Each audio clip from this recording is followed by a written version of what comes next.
The day I confronted my wife about cheating started with a laugh. Her laugh. Not a nervous giggle, but a full-throated, condescending laugh. It echoed in our perfectly decorated living room, the one she'd spent months curating. "Do you think I'm cheating on you?" she asked, wiping a tear from her eye. That's adorable. Where would I even find the time? I stood there, a strange calm washing over me. For weeks, I'd been a mess of anxiety and doubt. The late nights she claimed were work, the sudden obsession with her phone, the way she'd flinch if I got too close when a notification popped up. I tried to ignore it, telling myself I was being paranoid. That our 10 years together, our 2 beautiful kids sleeping upstairs, meant something. But the signs were all there, like a trail of breadcrumbs leading to a truth I didn't want to find. "Maybe you're right," I said softly, my voice betraying none of the storm raging inside me. "It's a crazy thought." I watched her relax, her shoulders slumping in relief. She thought she'd won. She thought I was the same gullible fool I'd always been. "Exactly," she said, her tone softening, becoming patronizing. "You've been working too hard. You're just stressed." That was my cue. I walked over to the bookshelf, the one filled with photo albums and memories of what I thought was a happy life.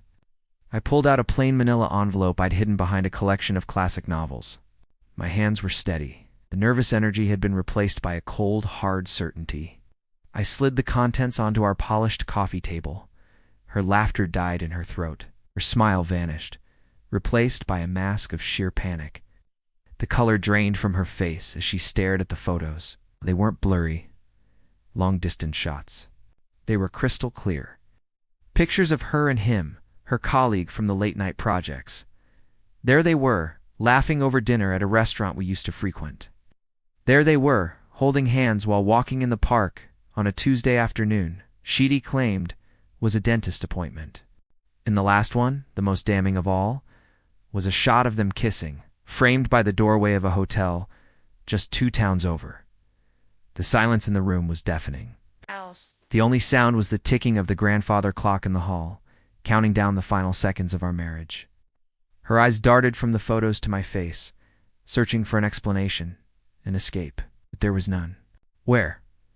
Where did you get these?" she stammered, her voice a hoarse whisper. "Does it matter?" I replied, my own voice flat, devoid of emotion. I'd already grieved for our marriage in the dark, lonely nights I spent wondering. "I gave you a chance, Sarah. I asked you for the truth. You chose to laugh at me." She started to cry then. Big, heaving sobs. The kind of tears I'd seen 100 times when she wanted her way, but this time, they had no effect. It was like watching a movie scene I'd already seen the ending to. She spouted apologies, excuses, and desperate pleas. It was the stress of work. It meant nothing. It was a mistake. She loved me, only me. But the words were hollow.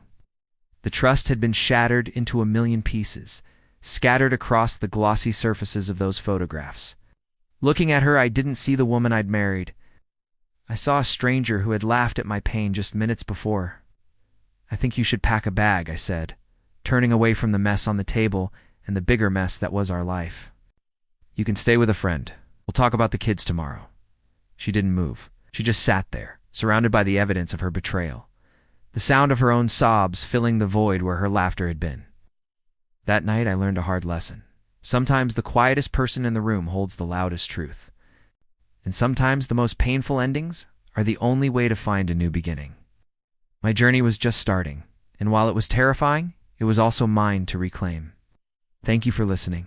If you've ever faced a similar storm, know that you're not alone, and there's a path forward. Follow 4 more stories about navigating life's toughest challenges.